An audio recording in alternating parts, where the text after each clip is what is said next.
So, మనం ఎన్ని రోజులు అనేది లెక్కించకుండా చాలా చక్కగా మనము వివరంగా తెలుసుకోవడానికి ప్రయత్నం చేద్దాం.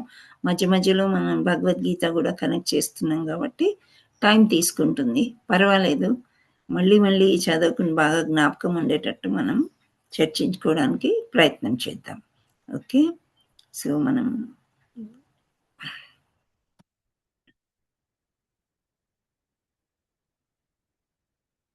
ఇంతకుముందు అంటే శనివారం నాడు మనం ఏం చెప్పుకున్నామంటే ఏమైనా గుర్తుందా?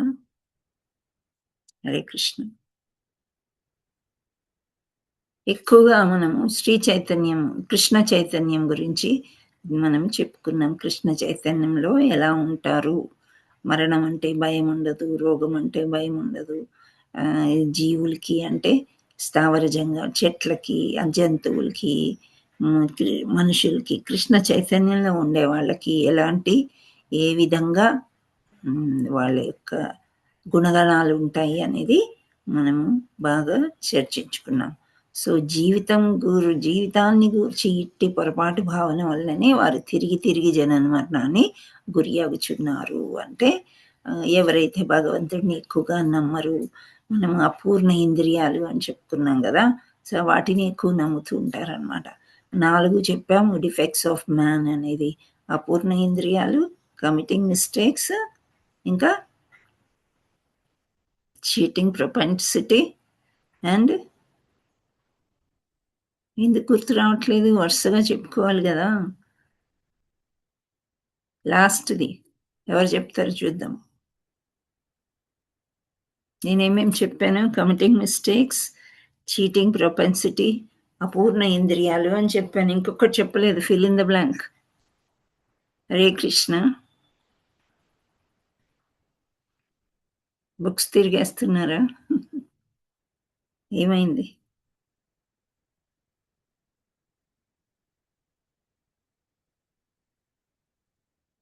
హరే కృష్ణ. ట్రై చేయండి. ఎవరికైనా వచ్చిందా ఆన్సరు? ఫస్ట్ మనకేంటంటే అపూర్ణ ఇంద్రియాలుంటాయి. ఏదైనా చూస్తే సరిగ్గా మనకి అర్థం కాదనమాట. అప్పుడేం చేస్తాం? భ్రమలో పడిపోతాం. భ్రమలో ఉంటామనమాట. ఇదే కరెక్ట్ అని మనం అనుకుంటూ ఉంటాం. సో, దానివల్ల మిస్టేక్స్ చేస్తాం. మిస్టేక్స్ కప్పిపుచ్చుకోవడానికి చీటింగ్ చేస్తాం. వెరీ సింపుల్ అనమాట. సో, ఈ 4 గూడా మానవుడికి సహజ లక్షణాలుగా ఉండిపోయినియి. సో, బద్ధజీవుడికి ఉంటాయి. వాటి నుండి బయటపడాలంటే ఒకే ఒక మార్గం ఏంటి? కృష్ణ చైతన్యము. సో, కృష్ణ చైతన్యంలో ఉన్నట్లయితే మనకి ఈ ప్రాబ్లమ్ ఉండదనమాట. భగవంతుడెప్పుడూ మనకి ఈ ఏదైతే కావాలో అది ఇస్తూ ఉంటాడు. సో, తిరిగి తిరిగి హ్మ్, అది ఇక్కడ సో, అజ్ఞానులు అంటే భగవంతుడి గురించి తెలుసుకోవడానికి ఇష్టపడని వాళ్ళు ఈ 4 ఉన్న పొరపాట్ల వల్ల వాళ్ళేం చేస్తారు అంటే, పొరపాటు భావన వల్ల తిరిగి తిరిగి జనన మరణానికి గురి అవుతూ ఉంటారు. భగవద్ధామానికి వెళ్ళడానికి కూడా వాళ్ళకి అంతగా జ్ఞానం అనేది ఉండదు. ఎవరైనా ఇస్తామంటే గూడా పెద్ద ఇంట్రెస్ట్ ఉండదనమాట వాళ్ళకి రాడానికి. సో, ఆ విధంగా జరుగుతూ ఉంటుంది అని మనము చదువుకున్నాం. సో, బహుజన్మలెత్తిన అనంతరం ఎవడైనా ఒక జీవి శుద్ధ భక్తుల సాంగత్యం వలన వివేకవంతుడైనచో, అట్టి జీవి కృష్ణ చైతన్యాన్ని అవగాహన చేసుకొని, భౌతిక మాయా పరిధి నుండి విముక్తి పొందుచున్నాడు. ఎప్పుడైతే మనకి వీళ్ళు అంటే శుద్ధ భక్తుల సాంగత్యం లభిస్తుందో, అంటే మనమేదో సాధకాల్లాగా ఉండి సాధన చేస్తూ ఉన్నాం. మన గురువులున్నారు, శిక్షా గురువులు, ఇంకా పెద్ద గురువులు, ఒక గుడికి ప్రెసిడెంట్లు, ఒక గుడికి చైర్మన్స్ అలా అయ్యే వాళ్ళంతా కొంత కొంత శుద్ధ భక్తిత్వానికి దగ్గరవుతున్నారు అని మనకర్థమవుతుంది. ఇంకా గురు మహారాజులు ఎవరైతే దీక్ష మనకిస్తారో వాళ్ళందరూ శుద్ధ భక్తులు.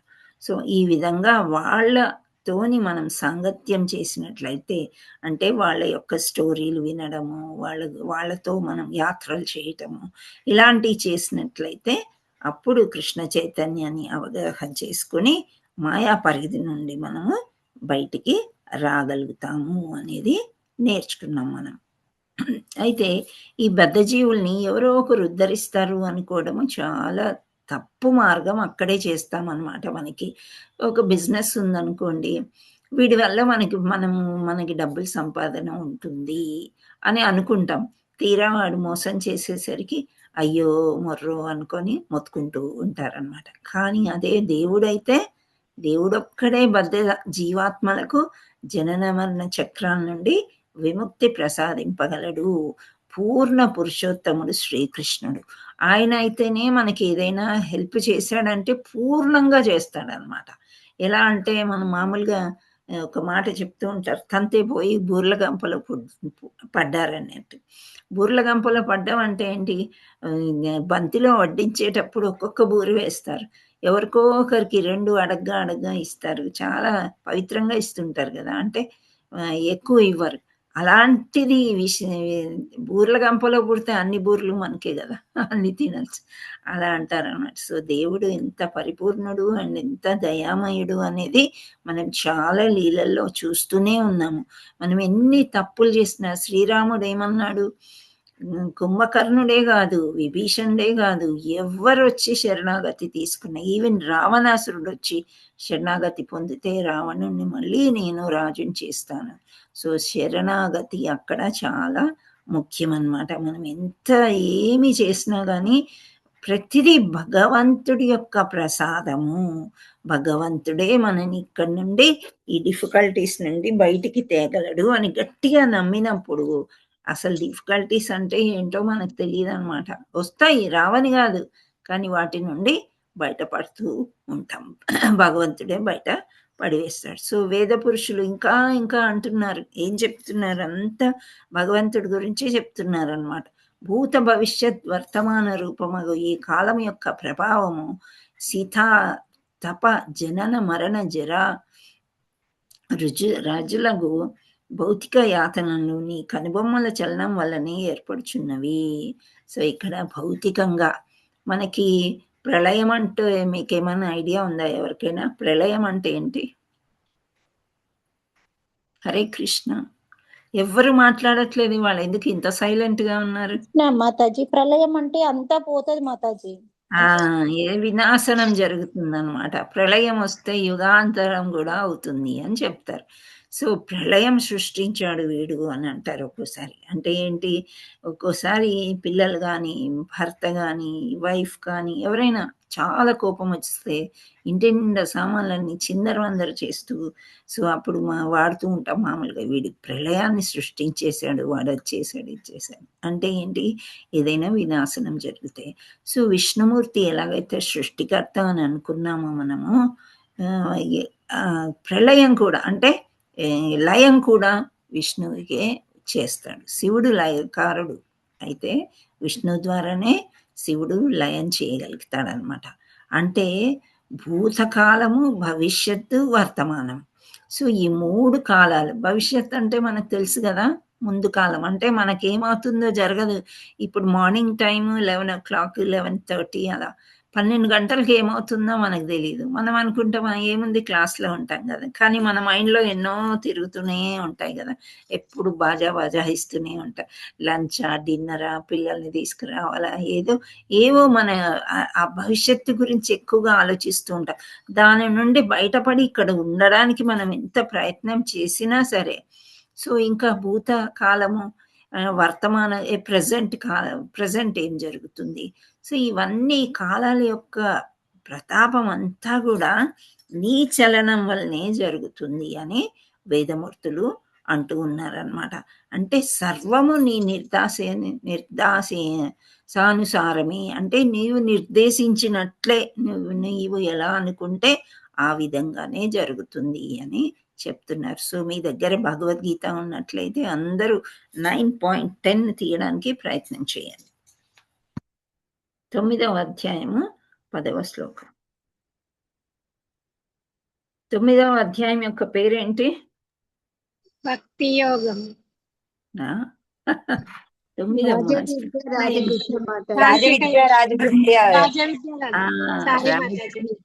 రాజగుహ్యం. రాజవిద్య ఎవరికి నేర్పిస్తాడు? అర్జునుడికి. గుహ్యం అంటే సీక్రెట్స్ ఆఫ్ భగవద్గీత సీక్రెట్స్ అన్నమాట. ఈ సీక్రెట్స్ అన్నీ ఎందుకు చెప్తాడు అర్జునుడికి? నీవే నా మిత్రుడవు, నీవే నా భక్తుడవు, వెరీ క్లోజ్ అసోసియేట్ అన్నమాట. అందుచేత నీకు చెప్తాను అర్జున అని అన్ని రహస్యాలు చెప్తూ ఉంటాడు. ఆ రహస్యాలన్నిట్లో ఈ 10వ శ్లోకం కూడా ఒక రహస్యం. మయా దక్షేణ ప్రకృతి సూయతే సచరాచరం హేతునానేన కౌంతేయ జగద్విపరివర్తతే అని ఉన్నదన్నమాట. సో ఓ కౌంతేయ, నా శక్తులలో ఒకటైన ఈ భౌతిక ప్రకృతి నా అధ్యక్షతన వర్తించుచు సమస్త స్థావర జంగమాలను సృష్టిస్తుండును. సో సమస్త స్థావర జంగమాలు అంటే, స్థావరం అంటే పెద్ద పెద్ద వృక్షాలు, చెట్లు, కదల్లేనివి అన్నమాట. కొండలు, కొండ ప్రాంతాలు, జలపాతాలు, నీరు, చెరువులు, సముద్రాలు, స్థావరాలు ఇవన్నీ స్థిరంగా ఉంటాయి. జంగమాలు అంటే నడిచేవి, పరిగెత్తేవి ఇవి. సో వీటినన్నిటిని కూడా భగవంతుడే సృష్టిస్తాడు. ఈ ప్రకృతి అంతా కూడా నేనే సృష్టిస్తాను అని చెప్తున్నా. దాని నియమమును అనుసరించియే ఈ జగత్తు మరల సృష్టించబడు లయము చెందుచుండును. సో లయము అంటే డిస్ట్రక్షన్, అంటే పూర్తిగా నాశనం అయిపోతుంది అన్నమాట. మనము ఈ మధ్యకాలంలో మనం చూస్తూ ఉన్నాం, భగవంతుడు చేయకపోయినా కానీ ఈరోజు మనం ఒక ప్లేస్కి వెళ్ళాం. ఫర్ ఎగ్జాంపుల్ చిక్కడపల్లి, హైదరాబాద్, హిమాయత్ నగర్ అలా చెప్పుకున్నాం అనుకోండి. మళ్ళీ ఒక 2 సంవత్సరాల తర్వాత వెళ్ళినట్లయితే ఆ ప్రాంతం అంతా మారిపోతుంది కదా. అదే విధంగా ఉంటుందా? మారిపోతుంది మాతాజీ. మారిపోతుంది. ఎందుకు మారిపోతుంది? మా చిన్నప్పుడు అలా ఉండేది కాదు. పురాతనంగా ఉన్నప్పుడు ఒక 40-50 ఇయర్స్ క్రిందట ఎక్కడ అమ్మమ్మ వాళ్ళ ఇల్లు ఉందో అక్కడే ఉంటుంది, ఆ ఊరు ఎట్లుందో అట్లే ఉంటుంది. కానీ ఏమీ పెద్ద చేంజెస్ ఉండవు అనమాట. నాన్నమ్మ వాళ్ళ ఇల్లు అయినా, అమ్మమ్మ వాళ్ళ ఇల్లు అయినా, అత్తయ్య వాళ్ళ ఇల్లు అయినా, ఏదైనా కానీ ప్రస్తుతం ఎంత క్లోజ్ వాళ్ళదైనా కానీ మారిపోతున్నాయి. ఎందుకు మారిపోతున్నాయి అంటే, మనం వినాశనం చేస్తున్నాం ప్రకృతిని, రోడ్లు విస్తరింపజేస్తున్నాం, జనాభా పెరిగిపోతూ ఉంది. జనాభా పెరిగిపోవడం అంటే ఏంటి అర్థం? హరే కృష్ణ. కుటుంబ నియంత్రణ పాటించకపోవడం. అంటే మనం కుటుంబ నియంత్రణ పాటిస్తున్నాము, కానీ ఎక్కువగా జాయింట్ ఫ్యామిలీ నుంచి సపరేట్ అవుతున్నారు మాత. జాయింట్ ఫ్యామిలీ అవ్వకుండా అందరూ ఎవరి ఫ్యామిలీ వాళ్ళు అని అవ్వడం వల్ల ఎక్కువ డివైడ్ ఫ్యామిలీస్ ఎక్కువ అయ్యి జనాభా ఎక్కువ అవుతున్నారనే శ్రావణి మాత. కరెక్టే. న్యూక్లియర్ ఫ్యామిలీస్ అనుకోండి జనాభా. న్యూక్లియర్ ఫ్యామిలీ అంటే ఒక 4 మీరున్నారు, మీ అత్తయ్య మావయ్య, వాళ్ళు వేరే ఉన్న జనాభా అంతే కదా. ఇక్కడ నుంచి అడిగేది ఏంటంటే, జనాభా పెరిగిపోతుంది అంటే 86 లక్షల జీవరాశుల్లో ఎక్కువ మానవ జన్మ వస్తుంది అని మనం ఇక్కడ అర్థం చేసుకోవచ్చేమో అని నేను అనుకుంటున్నాను. అవునా కాదా? కదా. సో ఈ జీవరాశులు, వేరే వేరే జీవరాశులన్నీ కూడా మానవ జన్మకు వస్తున్నాయి నెమ్మదిగా. సో జనాభా పెరిగిపోతూ ఉంది. ఎంత కుటుంబ నియంత్రణ మనం చేసినా సరే, మనం చేస్తామేమో, వేరే వాళ్ళు చేయరు కదా. ఒక్కొక్క కుటుంబంలో 10 మంది కూడా ఉన్న కుటుంబాలు ఉన్నాయి. ఇస్లామిక్ చూసినట్లయితే వాళ్ళకి జనాభా తక్కువేమి ఉండరు, అందరి ఇళ్ళలో ఎక్కువే ఉంటారు. సో అలా ఈ కామన్ ఫీచర్స్ అంటే ఇంక మనం ఏదో తెలివి తెచ్చుకొని ఒక్కరు చాలు, ఇద్దరు చాలు అనుకొని ఉన్నాము. కానీ ఇక్కడ ఏమవుతుందంటే, ఎక్కువైపోతుంది జనాభా. అంటే ఈ 84 లక్షల జీవరాశుల్లో నుండి మానవ జన్మ ఎక్కువ వస్తున్నారనమాట. ఎందుకని? భగవంతుడిని ఉద్ధరించడానికి అని అనుకోవాలి. భగవంతుడిని దగ్గరికి వెళ్ళడానికి సమయం వస్తుందన్నమాట. సమయం వస్తుంది కాబట్టి భగవంతుడే ఈ విధంగా చేస్తున్నాడు అని మనం అనుకోవాలి. ఇక్కడ శ్లోకం ప్రకారము ప్రకృతిలో అన్ని నియమాలను అనుసరించి ఈ జగత్తు మరల సృష్టించబడు లయము చెందుచుండును. సో లయము చెందిన మళ్ళీ సృష్టించబడుతుంది, మళ్ళీ లయం చెందుతుంది, మళ్ళీ సృష్టించబడుతుంది అనమాట. సో ఇప్పుడు మానవులు ఉన్నారు, మానవులందరూ కూడా మళ్ళీ మానవుల్లాగానే పుడతారా? జంతువులు, స్థావర అంటే చెట్లలాగా అట్లా కూడా పుట్టే ఛాన్స్ ఉందా? ఉంది మాతాజీ. ఉంది మనం మాతాజీ. వాళ్ళు బట్టి చేసే భక్తిని బట్టి ఉంటది మాతాజీ, వాళ్ళు చేసే కర్మని బట్టి, భక్తి కర్మ కాదు, ఫలాలను బట్టి ఉంటుంది. కర్మాల్ని బట్టి అలా జరుగుతూ ఉంటుందన్నమాట. సో మనం ఇక్కడ ప్రస్తుతము మనం ఏం చేసుకుంటున్నాం, మన రోడ్లు మనం వేసుకుంటున్నాం, విస్తీర్ణం చేసుకుంటున్నాం, మళ్ళీ అందులో మొక్కలు పెంచుకుంటున్నాము. సో ఈ రకంగా అందుచేత మనం అసలు గుర్తించలేకపోతున్నాం అనమాట. పూర్వము ఎలా ఉండేదంటే లయం జరిగినవంటే సునామీలు, న్యాచురల్గా వచ్చేవి సునామీలు, ల్యాండ్ స్లైడ్స్ అంటారు కదా, కొండలన్నీ విరిగిపోయి పడిపోవడము.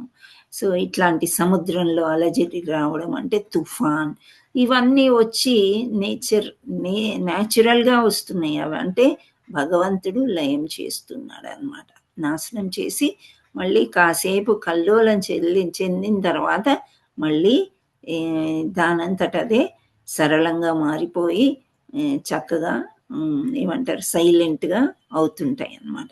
సో ఇవన్నీ కూడా భగవంతుడే నిర్దేశిస్తున్నాడు. సరే ఈ ప్లేస్ ఉంది, ఈ ప్లేస్ ఈ విధంగా అంటే పూర్వం మనం సోషల్ స్టడీస్ అంటారు కదా, ఇది ఏమంటారు భౌతిక శాస్త్రం చదువుకున్నట్లయితే ల్యాండ్ నది అవుతుంది అంటే నీళ్ళు అవుతాయి, నీళ్ళల్లో ల్యాండ్ కూడా వస్తుంది. సో ఆ విధంగా ఏమైంది, మనకి ఐలాండ్స్ ఏర్పడ్డాయి.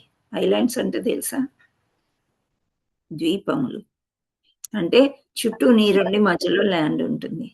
సో మన ఇండియాకి కూడా చుట్టూ నీరుంది కదా, 2 సముద్రాలు 3 సముద్రాలు చుట్టుముట్టు ఉన్నాయా మన భారతదేశాన్ని? ఉన్నాయి మాతాజీ.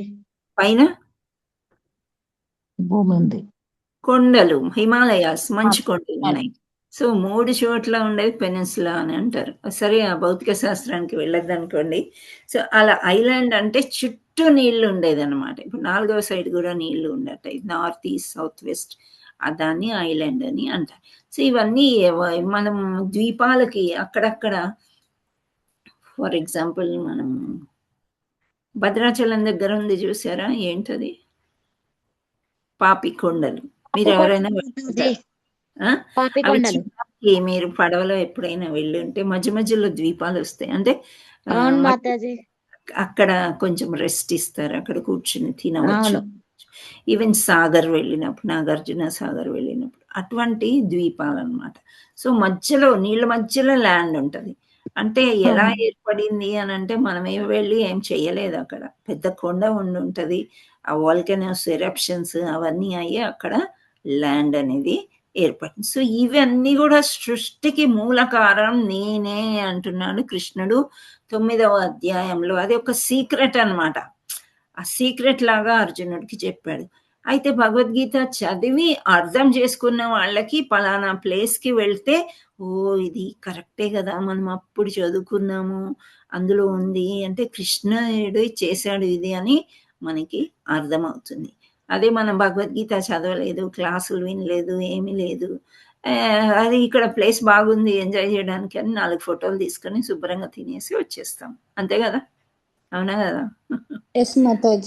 మనము ఇక్కడ కూడా గోవర్ధనగిరి చుట్టూ మనం తిరుగుతూ ఉన్నప్పుడు కూడా ప్రదక్షిణం చేసినప్పుడు, గిరి ప్రదక్షిణ చేసినప్పుడు మనకి ల్యాండ్ కనిపిస్తుంది, అక్కడక్కడ నీళ్లు కనిపిస్తాయి, కుండ్ అంటే సరోవరాలు కనిపిస్తూ ఉంటాయి. ఇవన్నీ కూడా సహజంగా ఏర్పడినవి అన్నమాట. సో ఇవన్నీ నేనే చేస్తాను అని శ్రీకృష్ణ పరమాత్ముడు చెప్తూ ఉన్నాడు. దాని నియమం అనుసరించి ఈ జగత్తు మరమల సృష్టించబడలయము చెందుచుండును. సో నేనే సృష్టిస్తాను, నేనే లయం చేస్తాను అని 9.10లో చెప్పారనమాట. సో ఎవరైనా బుక్స్ తీసుంటే ఇద్దరు చదివాను, శ్రావణి మాతాజీ ఇద్దరు చేత చదివించండి శ్లోకం. ప్రకృతి మాతాజీ ఎవరన్నా, దేవి మాతాజీ. హరే కృష్ణ మాతాజీ. హరే కృష్ణ. మయ్యా దక్షేణ ప్రకృతిం స్తూయతే సచరాచరం హేతునావేన కౌంతేయ జగద్వి పరివర్తతే. హరి బోల్. అనువాదం చదవండి. నా దగ్గర లేదు మాతాజీ, అంటే నా దాంట్లో వేరేగా ఉన్నది. పర్వాలేదు, అనువాదం చదవండి. భగవద్గీత బుక్ లోనే ఉన్నది మాతాజీ, అనువాదం లేదు, మామూలుగా బాగున్నది మాతాజీ నా దాంట్లో. సరే, ఓకే ఓకే, అందుకు మాతాజీ, సారీ మాతాజీ. నెక్స్ట్ ఎవరు? బబితా మాతాజీ. చదవండి. శ్లోక చదవాలా మాతాజీ? శ్లోకం చదవండి, అనువాదం కూడా చదవడానికి ప్రయత్నించండి. మయా దక్షిణ ప్రకృతి సూయతే సచరాచరం హేతునానేన కౌంతేయ జగద్విపరివర్తతే. హరి బోల్. అనువాదం. నెక్స్ట్ ఓ కుంతిపుత్ర, నా భక్తులలో ఒకటైన ఈ ప్రకృతి నా ఆజ్ఞ మేరకు పనిచేస్తూ సమస్త స్థావర జంగమ జీవులను సృష్టిస్తున్నది. దాని నియమానుసారమే ఈ జగత్తు మళ్ళీ మళ్ళీ సృష్టించబడుతుంది, లయింపబడుతుంది. హరి బోల్. ఇప్పుడు మనం అర్థం చేసుకోవాల్సింది ఏంటంటే భగవంతుడే సృష్టి చేస్తాడు, లయం చేస్తాడు. ఓకే, సో మనం కూడా ఏం చేస్తున్నాం, భగవంతుడి అంశలం కాబట్టి అప్పుడే కూలగొడుతున్నాము, అప్పుడే కట్టుకుంటున్నాము.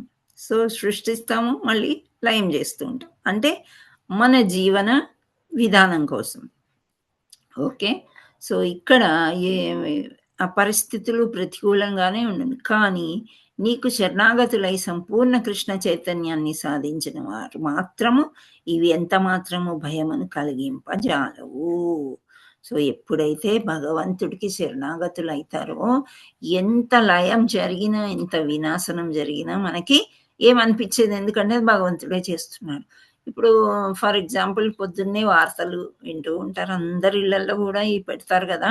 సో అక్కడ ఒక బస్సు పడిపోయింది, ఇక్కడ ఒక ఓడ పడిపోయింది, ఇక్కడ ఒక ట్రైన్ యాక్సిడెంట్ అయింది అంటే కృష్ణ చైతన్యంలో ఉండే వాళ్ళకి ఏముంటుంది, మన వాళ్ళు ఉన్నా లేకపోయినా అది వేరే విషయం. అయ్యో భగవంతుడా ఇలా జరిగింది, అంతా నీ చిత్తమే కదా అని అనుకుంటాం. కానీ మామూలుగా అయితే వాళ్ళు ఉంటేనేమో ఆందోళన ఎక్కువ ఉంటుంది, మన వాళ్ళు లేరు అనేసరికి ఓకే స్థిమితం చెందుతూ ఉంటారు అనమాట. సో ఇక్కడ ఈ ఉదాహరణ ఏం చెప్తున్నా, ఎవరైతే శరణాగతులు అయ్యారో సంపూర్ణ కృష్ణ చైతన్యం సాధించిన వారికి మాత్రం ఇవి ఏమాత్రం భయం కలిగించజాలవు. అయితే నృసింహస్వామి స్తంభంలో నుంచి వచ్చే ఘటన మనం చెప్పుకుంటుంటే చాలా భయమేస్తుంది కదా. ఇట్లా హీ విల్ బి రోరింగ్ అనమాట. సింహం ఎలా అరుస్తూ ఉంటుంది అనేది మనం ఎక్కడైనా జూలో చూసుంటామేమో, గుర్తులేదు నాకు కూడా, కానీ సినిమాల్లో అక్కడ చూడడం, నిజంగా అరుపు మనం వినలేదు కాబట్టి. సో అలా అరుస్తూ గోల్డ్ అన్నీ ఇలా పెద్దగా ఉండి ఆ స్తంభం పెళపెళ విరిగిపోయి వచ్చినప్పుడు అసలు అక్కడ ఉండే దేవతలు అందరూ కూడా చాలా భయపడిపోతారు అనమాట. కానీ ప్రహ్లాదుడు భీతి చెందలేదంట. ఎందుచేత అంటే ప్రహ్లాదుడు ఏ రూపంలో అయినా రావచ్చు, ఏ విధంగా అయినా రావచ్చు అని ఎక్స్పెక్ట్ చేసి ఉన్నాడు. ఆయన మైండ్ని అలా డైవర్ట్ చేసుకుని పెట్టుకున్నాడు అనమాట. హరి గురించి ప్రహ్లాదుడికి చాలా బాగా తెలుసు కాబట్టి. సో ప్రహ్లాదుని అస్సలు ఏమీ భయపడలేదంట. కానీ నాస్తికుడైన అతని తండ్రికి మాత్రం స్వామి ఆకృతి దాల్చిన మృత్యువుగా గోచరించెను. అందుచేత హిరణ్యకశిపుని వంటి నాస్తునికి నృసింహస్వామి మృత్యు స్వరూపంగా గోచరించినను, ప్రహ్లాదుడు వంటి భక్తులకు మాత్రం ఆయన సర్వదా కరుణా సముద్రుడే, ఆనందమయుడే. సో ఇక్కడ హిరణ్యకశిపుడు అడుగుతాడు కదా, ఎక్కడ రాని హరి చూపించు, ఇందులో ఉన్నాడా, అందులో ఉన్నాడా, ఈ స్తంభంలో చివరికి స్తంభంలో ఉన్నాడా అంటే ఇందుగలడందు లేడని సందేహం వలదు తండ్రి అని చెప్తాడు ప్రహ్లాదుడు. అప్పుడు ఆ స్తంభాన్ని విరగొడతాడు కదా. అంటే హిరణ్యకశిపుడు చాలా కోపంగా ఉన్నాడు అనమాట. నాస్తికుడు అస్సలు హరిని నమ్మట్లేదు, నేనే హరి, నన్నే పూజించాలి అని అంటున్నాడు.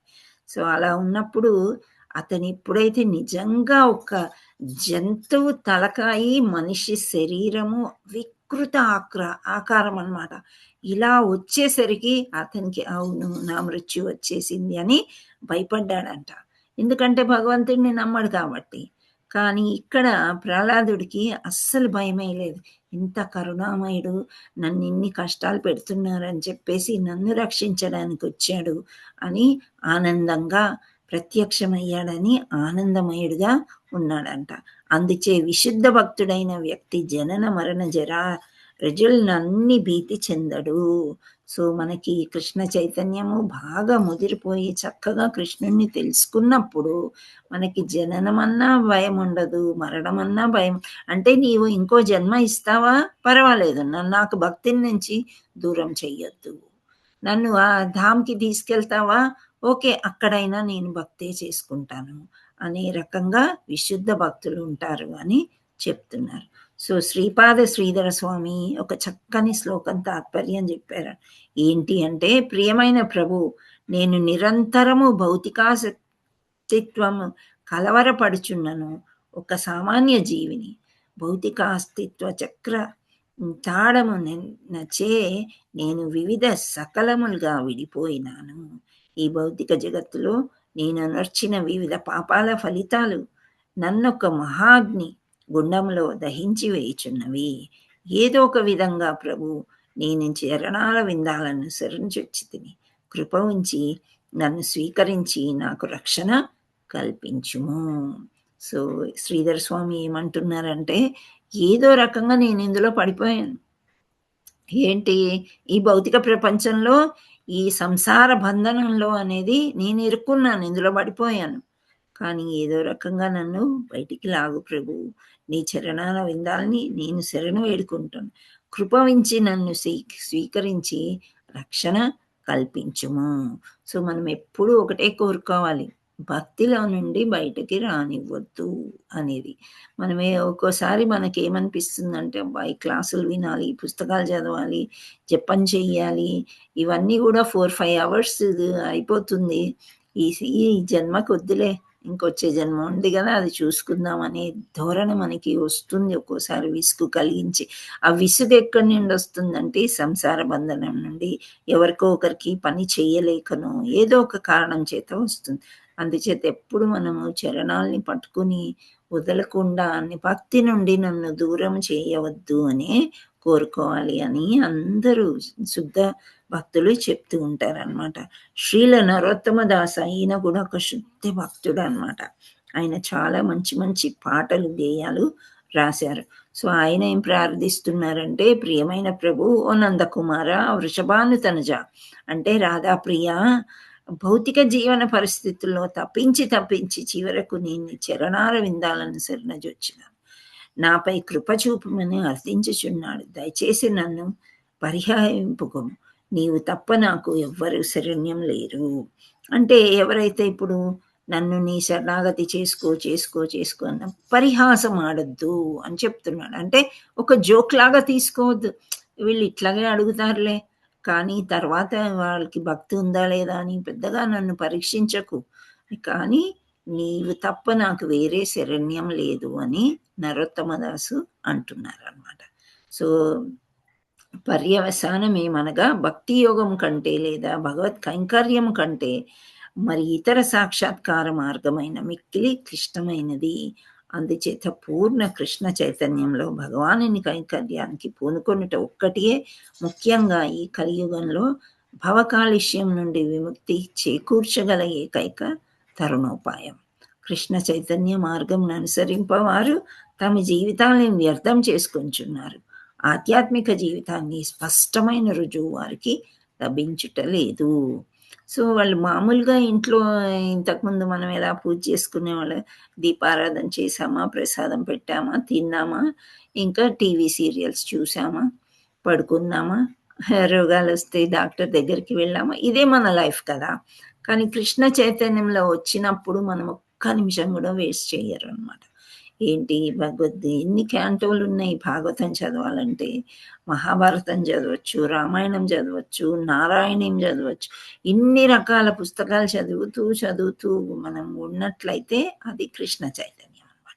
సో అందులో వచ్చిన వాళ్ళే మహాభక్తులు కాగలరు అని ఇక్కడ చెప్తున్నారు. మరి రామచంద్ర ప్రభు ఏమన్నారంటే, నన్ను శరణొచ్చిన నా నిత్య కైంకర్యాన్ని స్వీకరించిన ఏ వ్యక్తికైనా సర్వదా నేను రక్షణ కల్పింతును. ఇది నా సహజ స్వభావము. సో, మనకి క్వాలిఫికేషన్స్ ఇప్పుడు ఒక జాబ్ చేయాలనుకోండి. దానికి ఒక క్వాలిఫికేషన్ కావాలి కదా! 10థ్‌కి కొన్ని జాబ్స్ వస్తాయి. ఇంటర్మీడియేట్‌కి కొన్ని జాబ్స్ వస్తాయి. డిగ్రీ, తర్వాత ఐఐటీఎన్స్, తర్వాత ఇంజినీర్స్, డాక్టర్స్‌లో కూడా రకరకాల హైయర్ ఎడ్యుకేషన్స్ ఉంటూ ఉంటాయి. సో, కానీ భగవంతుడి దగ్గరికెళ్ళడానికి, భగవంతుడిని శరణ వేడడానికి ఏ క్వాలిఫికేషన్ అవసరం లేదు. మనిషిలాగా పుట్టాము, దేవుడు మనకి జ్ఞానాన్ని ఇచ్చాడు. భగవంతుడిని తెలుసుకునే జ్ఞానం ఇచ్చాడు. అది తెలుసుకొని భగవంతుడి దగ్గరికి మనం వెళ్ళినట్లయితే రక్షణ కల్పిస్తాడు. ఇది నా సహజ స్వభావము అని రామచంద్రమూర్తి అంటుంది. రామచంద్రమూర్తి అంటే ఎవరు? శ్రీకృష్ణ భగవానుడే త్రేతాయుగంలో రామచంద్రుడు. సో, ఇట్లే కృష్ణ భగవానుడు కూడా భగవద్గీతలో 7.14లో ఏమన్నారు? ఒక్కసారి 7.14 తీయండి. భౌతిక ప్రకృతి ప్రభావం అధిగమింపరానిది. అయినను నన్ను శరణుజొచ్చిన భక్తుడు భౌతిక ప్రకృతిని అవలీలగా అధిగమింపగలడు. భౌతిక ప్రకృతి అంటే మళ్ళీ ఆ త్రిగుణాలు. ఈ త్రిగుణాల వలయంలోంచి బయటికి రావడం ఎవ్వరి వల్ల కాదు అని భగవంతుడు చెప్తున్నాడు. అంటే తామస గుణంలో నుండి నెమ్మదిగా రాజస గుణంలోకి రాగలుగుతాం. రాజస గుణంలో నుండి మళ్ళీ నెమ్మదిగా సాత్విక గుణంలోకి రాగలిగి అప్పుడు మనం సాధన చేసే లోపల వయసు ఎక్కడికి వెళ్ళిపోతుందో మనకు తెలియదన్నమాట. సో, కానీ కృష్ణ చైతన్యంలో చిన్నప్పటి నుండే మనం ఉన్నామనుకోండి, ఉంటే ఈ అధిగమించేది ఈ త్రిగుణాల వలయాల్లోంచి బయటపడిపోతాము అని అంటున్నారు. సో, కృష్ణ చైతన్యంలో ఉండి కృష్ణుడిని శరణుజొచ్చిన వాళ్ళు తప్పకుండా అన్నిటినీ అధిగమించగలరు. 18 అధ్యాయాలు మనం చెప్పుకున్నాం. 18 అధ్యాయాల్లో కూడా లాస్ట్‌కి భగవంతుడు ప్రతి దాంట్లో కూడా అన్నిటికంటే శ్రేష్టమైనది భక్తి యోగా అని అన్నారు. సో, భక్తులకు వారు భక్తేతరులైన వారికి సిద్ధాంతాలను ఖండించుటలో ఏమాత్రం ఆసక్తి చూపరు. ఆ విధంగా కాలం వృధా చేయుట కంటే సంపూర్ణ చైతన్యంలో ఆధ్యాత్మిక ప్రేమతో భగవాన్ కైంకర్యం చేయుటే వారికి మరింత ఇష్టము. భక్తేతురులైన అనంటే భక్తి లేనటువంటి వాళ్ళనమాట. సో, ఇక్కడ భక్తి అనేది వాళ్ళకి తెలియక అజ్ఞానం చేత ఏదో ఒకటి వాదనలోకి దిగుతూ ఉంటారు. ఇదెట్లా జరిగింది? అదెట్లా జరిగింది? మీరు మొక్కలు తింటున్నారు గదా! వాటిని నాశనం చేయట్లేదా? వాటిని చంపుతున్నారు. వేరే జంతువుని చంపి మాంసాహారం తింటే ఏమవుతుంది అంటే, దానికి శ్రీల ప్రభుపాదులు వారు ఏం చెప్పారు తెలుసా? ఒక్క పిల్లని, తల్లిని వేరు చేసి దాన్ని చంపి తింటున్నావు. మరి ఆ మాంసము, నీ పిల్లవాడి మాంసము ఒకేలాగా ఉంటది. నీ పిల్లవాడినో, నీ కూతురునో, కొడుకునో చంపుకొని కోసుకొని తినవచ్చు గదా అని అంటారు. అదెట్లా కుదురుతది? అది కుదరదు. మరి ఆ జంతువుల యొక్క ప్రేమ కూడా అట్లాంటిదే. వాటిని ఎందుకు చంపుతారు? హింస చేయకూడదు అని శ్రీల ప్రభుపాదులు వారు ఒక వీడియోలో చెప్తుండగా నేను విన్నాననమాట. సో, ఆ విధంగా వాళ్ళతోని వాదన ఎందుకు వాదించుకోవడం? సరే, మీది మీరు చెయ్యండి, నాది నేను చేస్తాను అని కృష్ణ చైతన్యంలో ఉండేవాళ్ళు ఆ వాదనలో మిగిలిన సమయం, ఆ సమయం కూడా మనము భగవంతుడి యొక్క జపం చేసుకోవచ్చు, భగవంతుడికి ఒక దండ కట్టుకోవచ్చు, భగవంతుడికి ఏదో చెయ్యవచ్చు అని అనుకుంటాం కానీ అందులోనే ఇష్టం చూపిస్తాం కానీ ఈ వాదించే దాంట్లో వెళ్ళరు అని చెప్తున్నారు. సో, 7.14 తీసారా? హరే కృష్ణ. తీసిన వాళ్ళు హ్యాండ్ రైజ్ చేయండి. ఇదేంటంటే అప్పుడప్పుడు భగవద్గీత మనం చదువుకున్నట్లు అవుతుంది.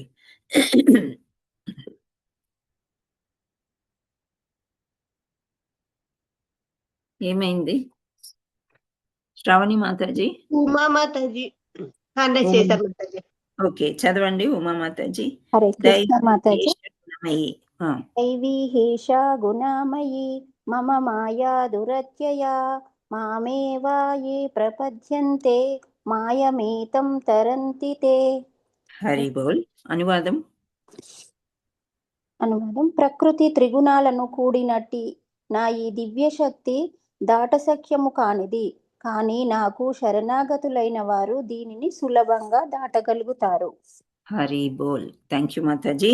సో దైవీ హేషా గుణమయీ మమ మాయా దురత్యయా మామేవ యే ప్రపద్యంతే మాయామేథాం తరంతి తే. భౌతిక ప్రకృతికి సంబంధించిన త్రిగుణములతో కూడిన నా ఈ దైవీ మాయ, సో దైవీ యొక్క మాయ ఆయనదే అన్నమాట, అది కూడా నిశ్చయంగా దాటసఖ్యం కానిది. భగవంతుడే చెప్తున్నాడు, వెరీ డిఫికల్ట్, అందులోంచి బయటికి రాలేరు. కానీ ఎవరు రాగలుగుతారు? నన్ను శరణు వేడిన వారు దీనిని సులభంగా దాటగలుగుతారు. సో మనం అనుకుంటాం మనకి ఇక్కడ సంసార బంధం ఇచ్చేశారు, దీనిలో ఉన్నాము, భక్తి చేయడం చాలా కష్టం అని చెప్పేసి, కానీ భక్తి చేస్తూ చేస్తూ అది సులభం అవుతుంది. దాటసఖ్యం కానిదైనప్పటికీ కూడా దాటగలుగుతారు అని భగవంతుడు చెప్తూ ఉన్నాడు. 7వ అధ్యాయంలో చెప్తున్నారు అనమాట. ఇది భగవద్ విజ్ఞానము. 7వ యొక్క అధ్యాయం పేరు భగవద్ విజ్ఞానం, అంటే భగవంతుడి గురించి జ్ఞానాన్ని తెలుసుకోవడం అనమాట.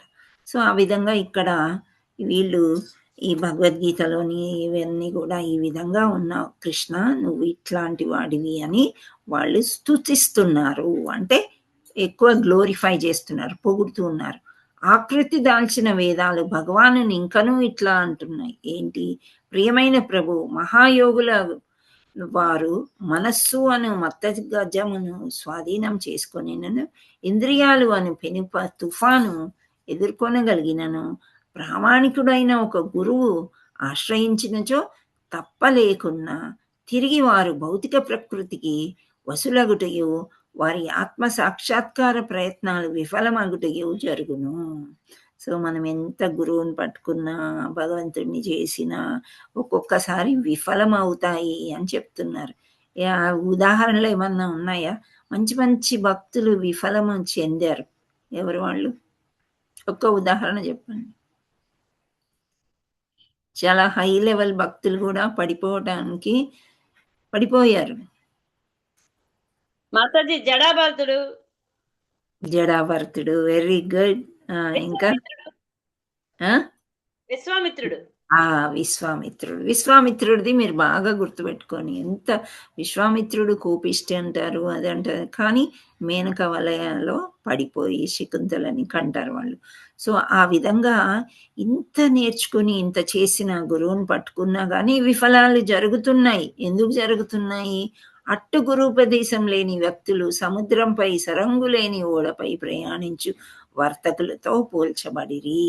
సో మనం ఇంత ఉండి కూడా పడిపోతున్నారు శుద్ధ భక్తులు అంటే అస్సలు గురూపదేశం, గురువు అనేదే తెలియదు. కానీ సముద్రంపై సరంగు లేని అంటే సపోర్ట్ ఉంటది కదా, పడవకి తెరచాప లాంటివి. సో ఇవన్నీ లేకుండా వర్తకులతో పోల్చబడి వాళ్ళతో పోలుస్తున్నారు, సముద్రంలో పడి కొట్టుకుంటున్నారు అని అర్థం వస్తుంది. అందుచేత స్వప్రయత్నం చేతని ఎవ్వరూ ప్రకృతి మాయాశక్తి బంధాల నుండి తప్పించుకొని జాలరు. సో మనకుండే ఈ అపూర్ణ ఇంద్రియాలతోని, మనం చేసే తప్పులతోని, మనం చేసే చీటింగ్తోని, మళ్ళా ఇవన్నీ కూడా మనలో ఉన్నాయి కాబట్టి వీటి నుండి తప్పించుకోలేరు. ఎప్పుడు తప్పించుకుంటారు? శరణాగతి పొంది మనము గురువుని ఆశ్రయం తీసుకుని, గురూపదేశం చూసుకుని, ఆ తర్వాత భగవంతుడికి సేవ చేస్తేనే. ఒక ప్రామాణికుడైన గురువుని ఎన్నుకొని ఆయన ఉపదేశాలు సాధన చేయాలి. అప్పుడే వారు అజ్ఞాన సాగరాన్ని దాటజాలుదురు. శ్రీధర స్వామి ఈ అంశంని ఒక చక్కని శ్లోకంలో ఈ విధంగా వివరించారు. ఏంటంటే, కృపాపరిపూర్ణుడవగు ఓ గురుదేవా, దేవదేవుని ప్రతిరూపమా, ఎప్పుడూ నా మనసు పూర్తిగా నీ చరణాల విందాలను శరణు వేడును. అప్పుడే నీ కృప వలన ఆధ్యాత్మిక జీవనం గల ప్రతిబంధంలన్నింటినీ నేను దాటగలను, నిత్యానందుడమైన స్థితిని సాధింపజాలను. సో గురువుని ఆయన ఈ విధంగా ప్రార్థిస్తున్నాడు అనమాట. ఆయన గురువు అంటే ఎవరు? దేవుని యొక్క ప్రతిరూపం అనమాట.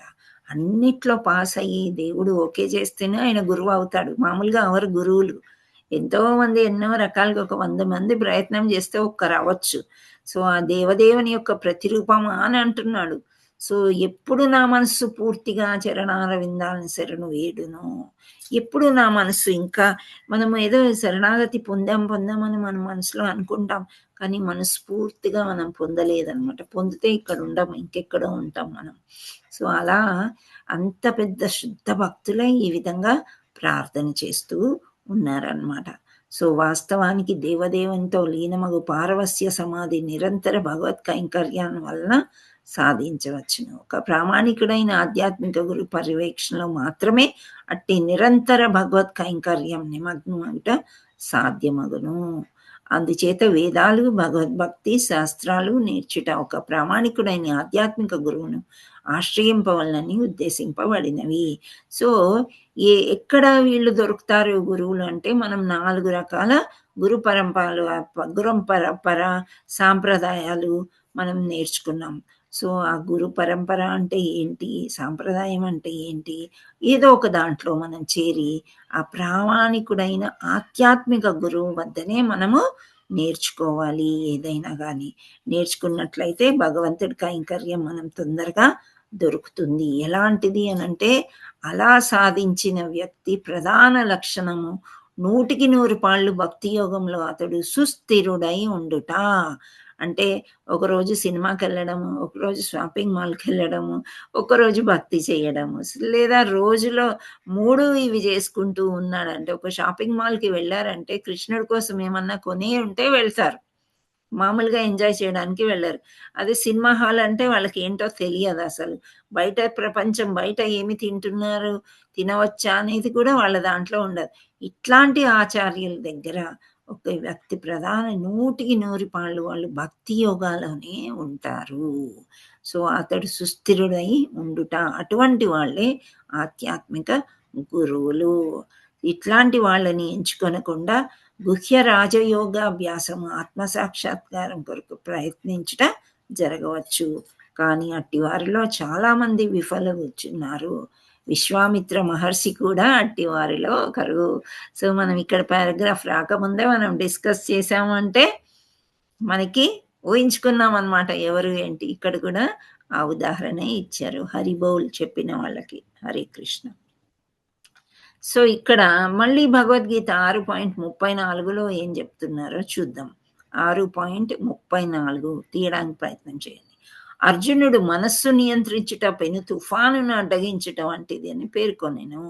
సో ఆ 6:36లో భగవంతుడితో అర్జునుడు అంటాడు కదా, నేను గాలినైనా నియంత్రిస్తాను, అంటే పట్టి దేంట్లో అయినా ఆపగలను, కానీ మనస్సుని నియంత్రించడం చాలా కష్టం కృష్ణ అని అంటాడు.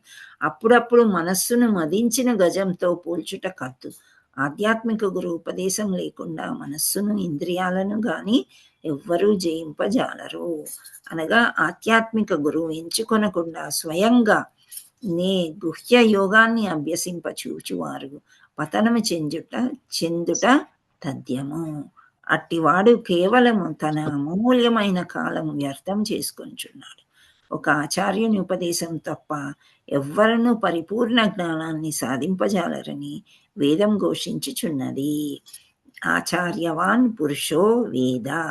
ఎవడు గురువు ఆశ్రయించునో వానికే తత్వం బోధపడను. పరతత్వము తర్కము చే అర్థం చేసుకొని రాని పరిపూర్ణ బ్రాహ్మణత్వ స్థాయి నందు కొనినవాడు సహజంగానే వైరాగ్యము అలవరించుకొనుడు. ఆధ్యాత్మిక జ్ఞానం వలన ఇహములో కొదవలేదని గ్రహించగలుగుట వాడే ప్రాపంచిక లాభంకై అతడు యత్నింపడు. సో ఎవరైనా చూడండి, బ్రాహ్మణులు అని అంటే అతనికి ముందే వైరాగ్యం ఉంటుంది. ఉన్నప్పుడు భౌతిక పరిపూర్ణత కొరకు, అంటే నేను ఒక పెద్ద మేనేజర్ అయిపోవాలి, నేను ఒక పెద్ద మినిస్టర్ అయిపోవాలి, ఈ భౌతిక వాంఛలు అనేది వాళ్ళకి ఉండవు.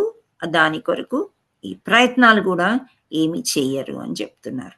సో ఎప్పుడైతే వీళ్ళకి ఆధ్యాత్మిక జ్ఞానము, ఇహము ఏంటి అంటే ఇక్కడేంటి, పర అంటే దైవం దగ్గర ఏం కావాలి అనేది వాళ్ళు అర్థం చేసుకుని పరిపూర్ణంగా వాళ్ళు అటే భగవంతుడి వైపే నడుచుకోవడానికి ఉంటారు. ఆధ్యాత్మికాచార్యుని అర్హత ఏమనగా, ఇది చాలా ఇంపార్టెంట్ ఈ పాయింట్, మనం చదువుదాం ఆ శ్లోకము.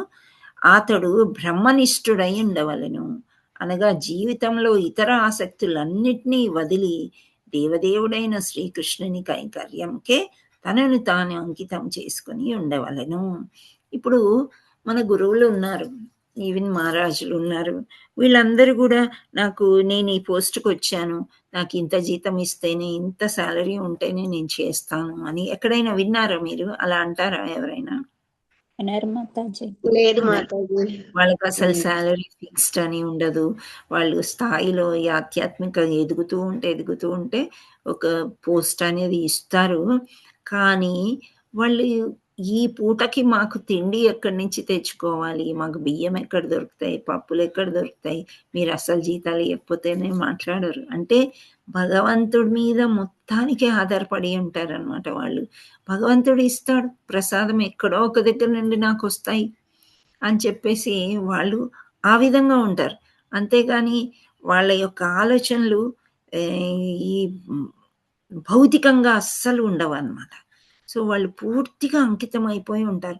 అంటే బ్రహ్మనిష్ఠుడై ఉంటారన్నమాట. నిష్టలు, నియమాలు. ఇప్పుడు మిర్చి బజ్జీ తినాలని ఉంది ఫర్ ఎగ్జాంపుల్.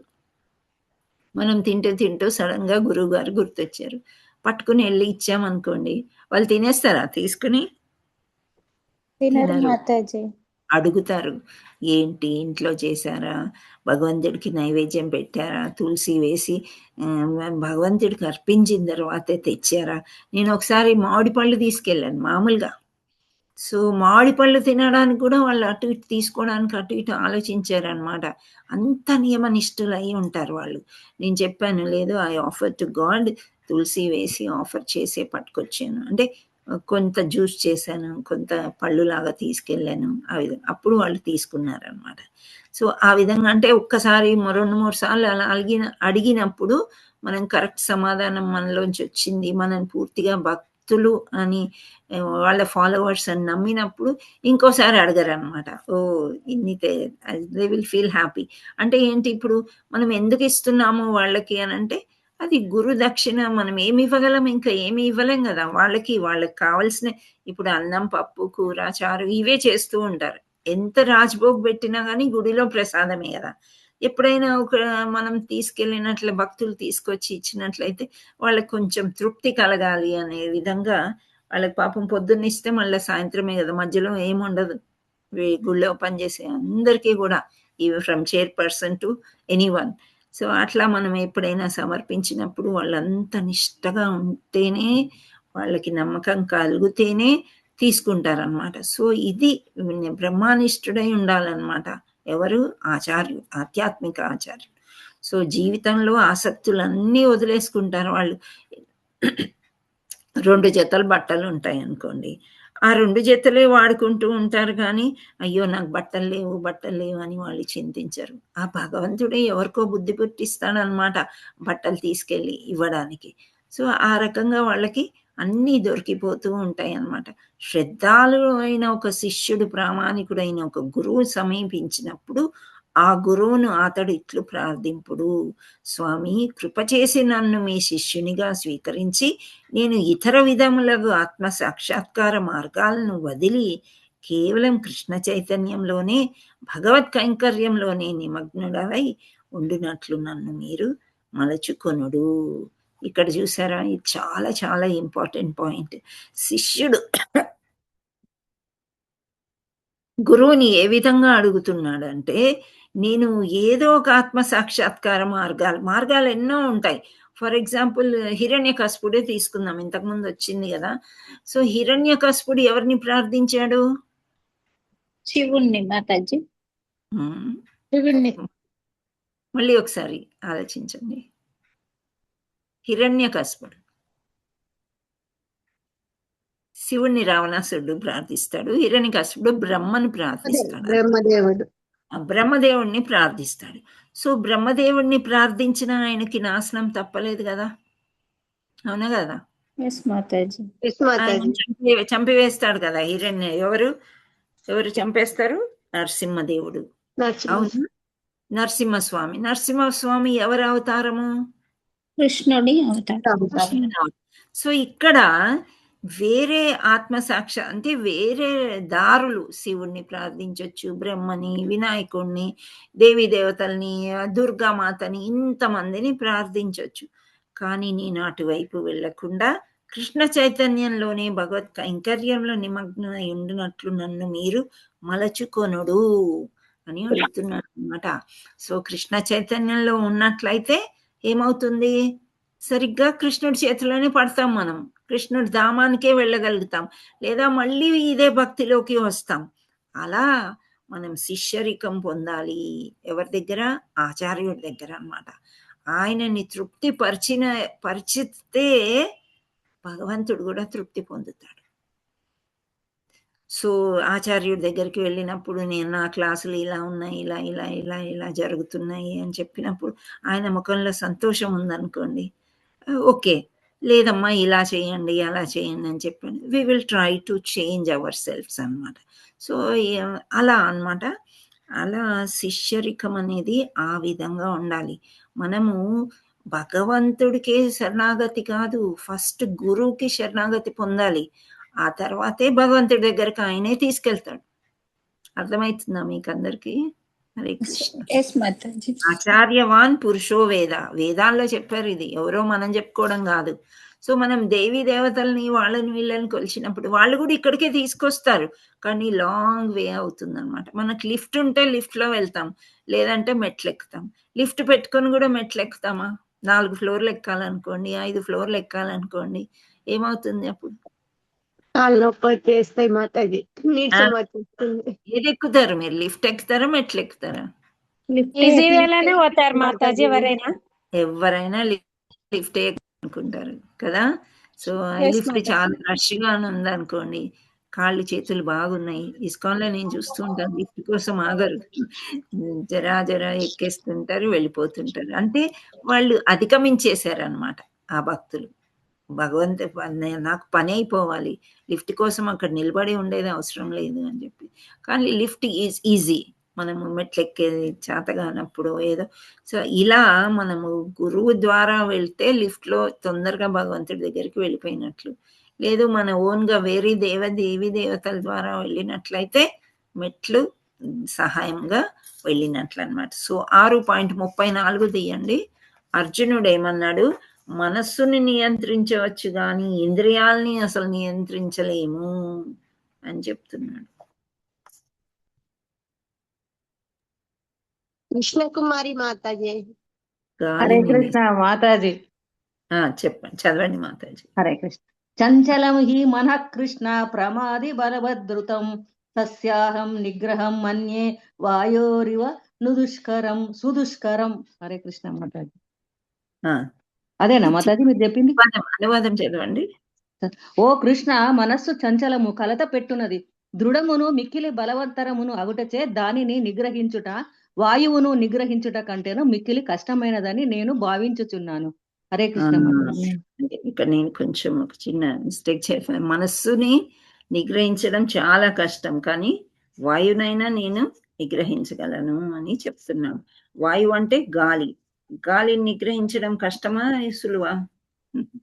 గాలిని కానీ కొంతవరకు మనస్సు అనేది ఏంటంటే ఎంత వేగం అంటే ఎక్కడికో వెళ్ళిపోతుంది, మనం ఊహించం అసలు.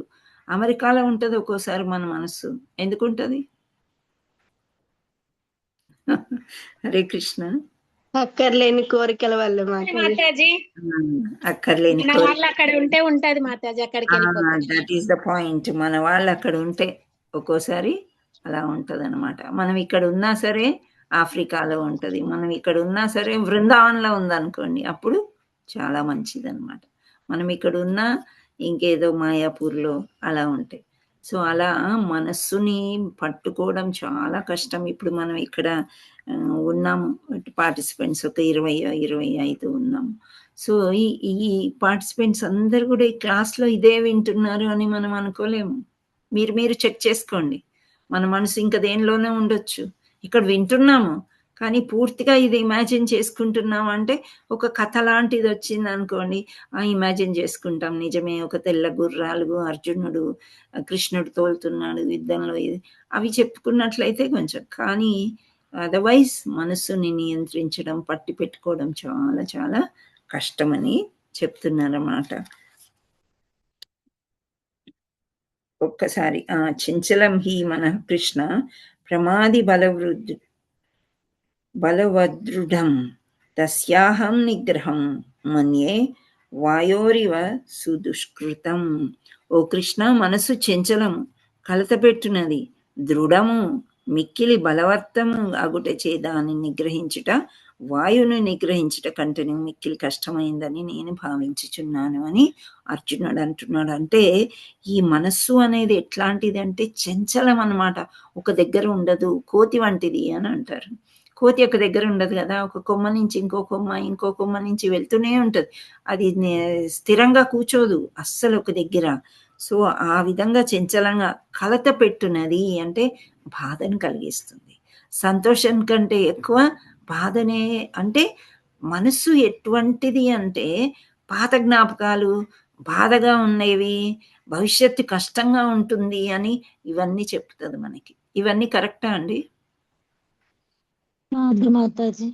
భగవంతుడు మనకి మరుపు ఇచ్చాడు, మర్చిపోండి, ఈ కృష్ణ కథలు చెప్పుకోండి.